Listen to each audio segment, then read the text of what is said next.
Hi everyone, welcome back to Symon Says TV. My name is Symon. It's been a while. I'm back. I've been working on some of my personal film projects, and well, I have some things going on too, so from time to time I have to go back to that. Today, well, it's the 5th episode on how to become a film director, and it's about what decisions you have to make before shooting your film. So we're gonna split them in 3 different categories. First one, you have to decide what you're gonna do with your film. The second one, you have to determine the look you want to give to your film. And the third one, determine all the shots you're gonna be making. So let's step back to the first one. What you want to do with your movie. So there are 3 possibilities. Maybe you're making a movie only for yourself, to learn how to make a film, to experiment, to test some gear, to do whatever you want to make a film for you that you might show to your friends, to your parents, or whatever. Sometimes we do that not only at the beginning, but along the way. Sometimes we go back to doing that because we want to experiment something different. Well, if it's the case, well, there's not much limitations. You can do whatever you want. The second one, your goal might be to put it on the internet, to show it to people. Then, well, you have to consider the fact that those people are going to be more critical about what you do than your own friends. And you have to be more in control of what you're doing. The quality has to be, well, at a certain level. Does it mean taking less chances? I don't think so. But you have to know what you do more. You have to maybe tested it before. So that's number 2. And you also have the limitation that is getting in, the limitation of time. Because if your film, the longer it is, the less chances that the audience are going to keep on watching, especially on the internet. It's so easy to, when you get bored, to just click and, okay, I'll do something else, or I'll go do what I was doing before. So don't go too long. Again, it depends. When it's very, very interesting, we will stay and we will watch it till the end, or come back the next day to watch the end.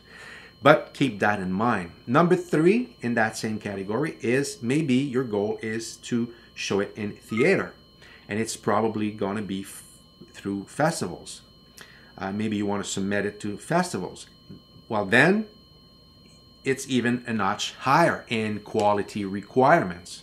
So you need to be in control of what you're doing. You need to have good sound. You absolutely need to have good sound, good quality, good image, be in control of what you're doing. You need to have a good story. But that is always the case, okay? You always need to have a good story if you want to interest the people and everything else that we saw before.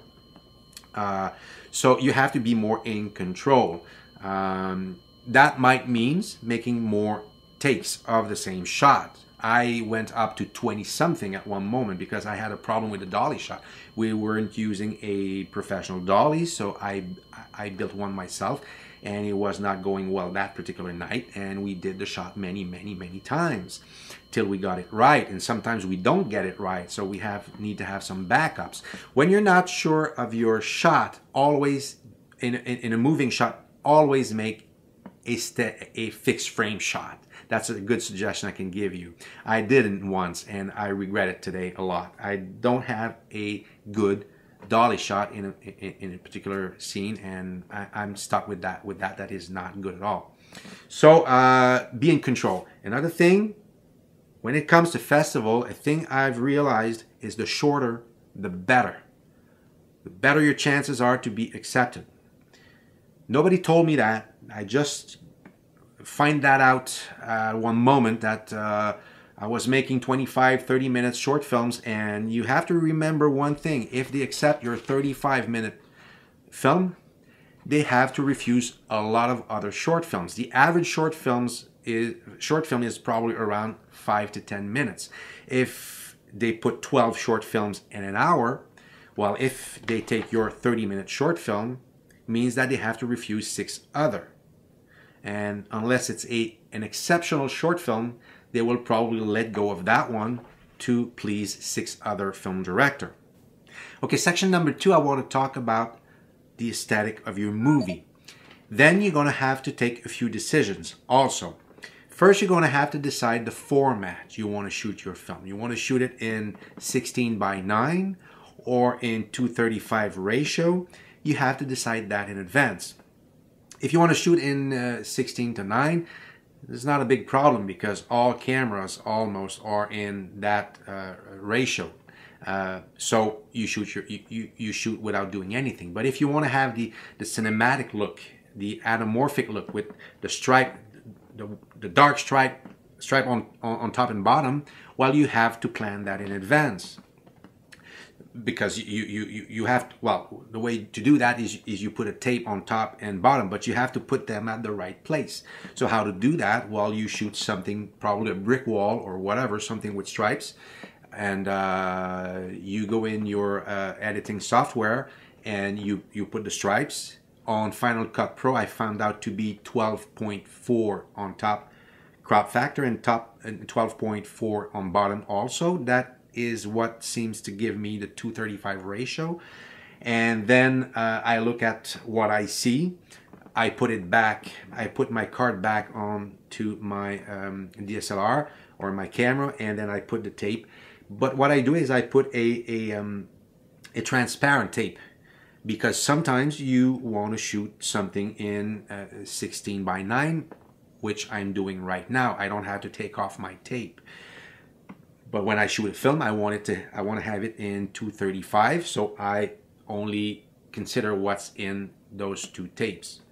So you have to do that first, not the morning of the shooting. You're gonna have a lot of things to do the day before. The morning you don't have the time to do that. Do that a week in advance at least. Be prepared. Okay, do that at first. Second is you're gonna have to decide the color, the tone you want to give to your film, because you're going to have to fix your camera in the appropriate way. What I would suggest, there are software that you can download in your camera that are pre-fixed, pre-programmed settings for your cameras. I didn't do that. What I do myself is I just lower the contrast, the saturation, and what is the other one? There's a lot of tutorials about that. Okay, I'm not going to tell you how to do it. Go check it out. It's very. If you don't do that, do it. It's a better way to shoot. Then you're going to have more control of your color afterwards in color grading. If you lower everything, then it's easier to add than to pull off. So you're going to have to decide the aesthetic of your movie. Also, of course, by what's in the frame. If you want to have a more hot environment, the lighting, the color of what's in the frame is important. If you want, you're probably going to put a lot of brown, a lot of orange, a lot of hot colors. And if you want something cold, you will probably go more with the blue things that surrounds your character, even the way they're dressed. Blue, green, stuff like that, cold color. But I'm talking more about the preparation of your gear, of your camera here. Okay, so that's the second thing you need to decide before shooting your film. The last category is determine your shot in advance. By that I mean learn the language of camera and learn the language of lenses. That is very important. What I do when I write a script, most of the time when there are particular shots that I want to have in them, because when I write them, I see them in my head. I see what I want to show and on which angle I want to shoot it. I write them most of the time in the script if I'm going to shoot the script, my script myself. But you can add them afterwards when the script is finished. Go over your script and then decide your shots and take notes on the side. Then you're going to save a lot of time when you're going to be on set. I want to shoot that. You can shoot a movie. I think when we start, we shoot a movie, we take the camera and we shoot. But when every shot there's a thought behind it, it makes it totally different end result. Let me tell you that. If you want to be a good film director, you have to decide your shots in advance. You need to know how you're going to shoot each frame, each shot, everything. So by choosing, are you going to shoot handheld all the movie? Think about it twice. If it's a short film, an action scene or whatever, it might work. But if you want to shoot I don't know, a 15-minute film or a feature film all handheld, think about it twice. Me personally, I don't like it at all. It's a personal choice, but after a while, I get dizzy. As a matter of fact, a good film that has been shot like that from A to Z, a very good film. The critics are very good, but I wasn't able to like that movie. It was The Wrestler. I don't want to argue about that. It was a good film, but just the way it was shot, after half of the movie, I was about to leave. I was going to throw out. It was too much for me. Too much for me. Everything is shot handheld, and it shakes a lot by times. So by opposition to that, Hurt Locker was shot the same way, but I don't know if it was less shaky or more appropriate, but I loved the movie so much. I had the impression of being with them at war. So think about it. It's very important. The camera tells something the way, just by how it is manipulated or where it is placed. A camera on the ground shooting up doesn't tell the same story as a camera on the ceiling shooting down. It doesn't tell the same thing at all. You have to learn that. Okay, there's a lot of tutorials about that. Go check them out. It's very important. So learn the language of camera movements, dolly shots, all that, okay? And learn the language of lenses. You have to learn to work with prime lenses if you want to be a film director. You have to shoot with prime lenses. I'm not saying that shooting with a zoom lens is not good. You can shoot with that, but you have, at one moment, you have to switch and shoot your film with prime lenses. Because first, the optical quality is better, because a feature film, that's the way to shoot it. Quality is better, and because when you write your script, when you decide how you're going to shoot it, it makes you think twice. How you're going to convey that line.